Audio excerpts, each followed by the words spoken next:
Every night now, somewhere in America, a perfectly sane person opens a real estate app, stares at a beige 3-bedroom house with old countertops, tired carpet, a basement pretending to be finished, and a price tag of $500,000, and then wonders whether the housing market has lost its mind or whether he somehow missed the part of adulthood where everybody else got richer. The answer is cruelly simple. It is not you. It is the math. And the math is brutal. Most people are asking the wrong question. They ask whether they can get approved for a $500,000 house. I do not care very much whether you can get approved. Approval is a banking event. Affordability is a life event. Those are not the same thing. A bank asks whether the loan can probably survive on paper. I ask whether your nervous system can survive living inside it. That is the better question. Because in dozens of American markets now, $500,000 is no longer the kind of number that buys a grand life. It buys a normal-looking house in a normal-looking neighborhood with all the ordinary flaws that homes have always had.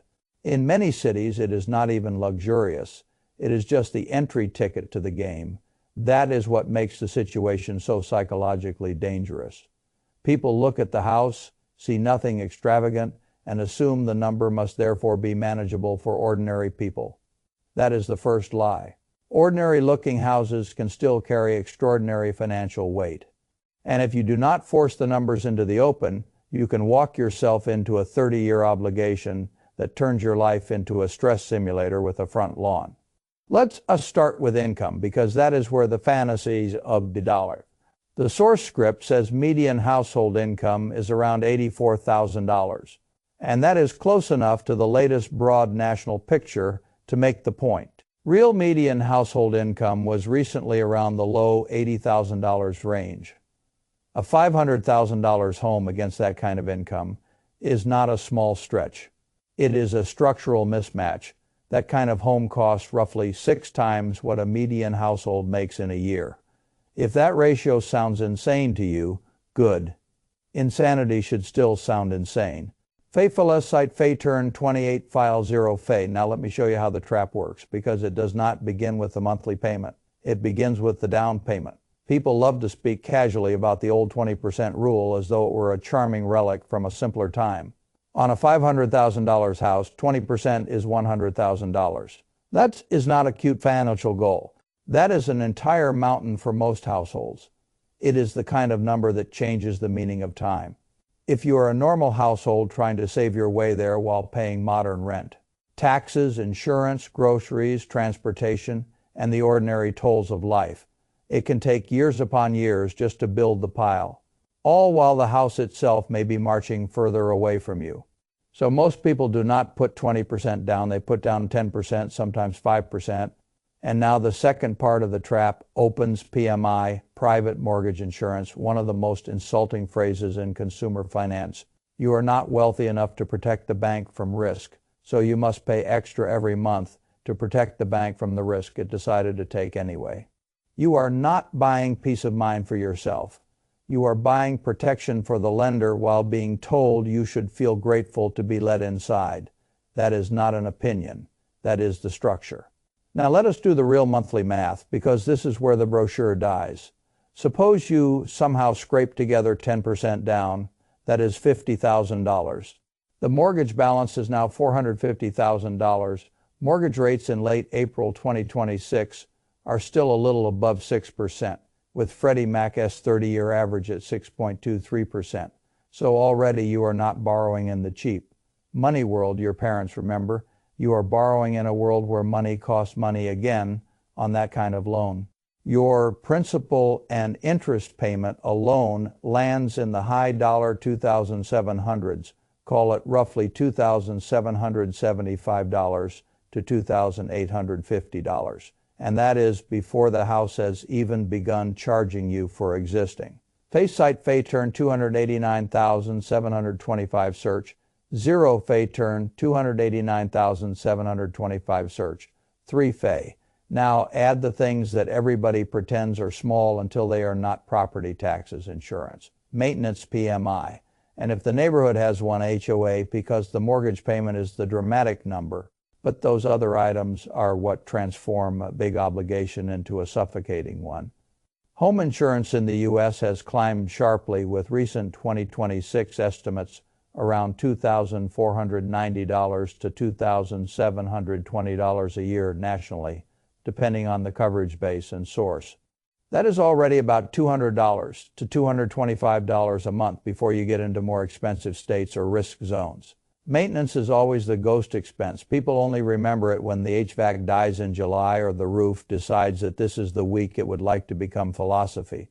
The old 1% rule is crude but useful enough on a $500,000 house.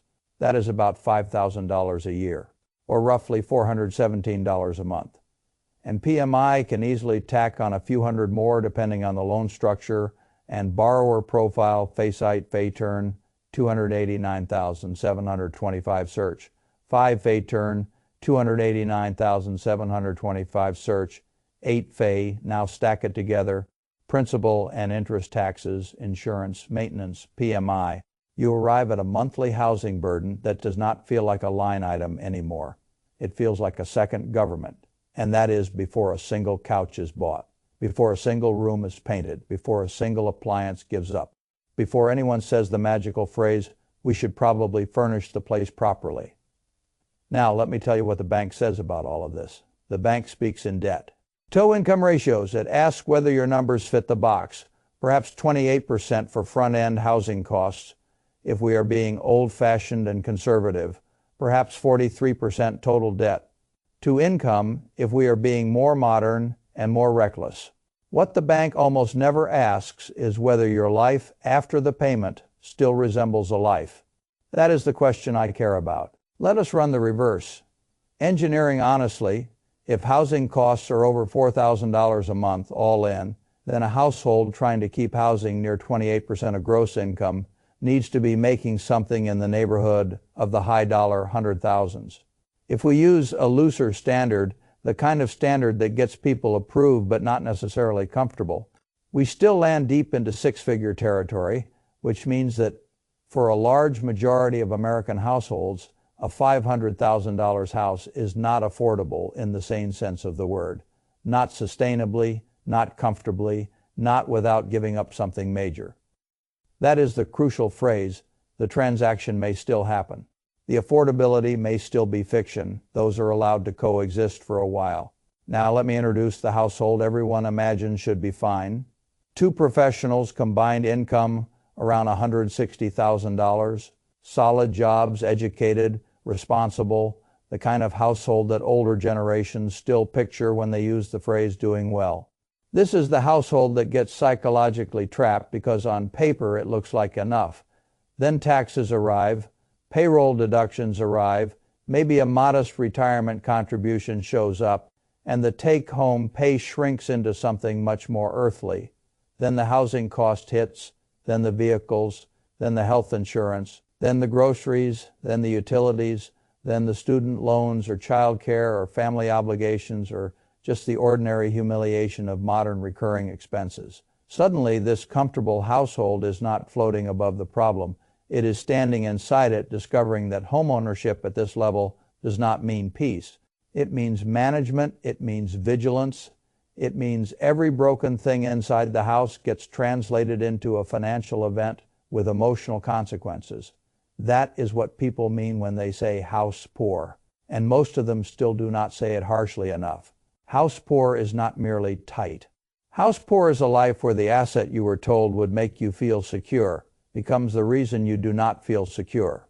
It is lying awake doing arithmetic about tires, HVAC deductible, tuition, braces, and whether the credit card can absorb one more surprise without the balance becoming a moral emergency.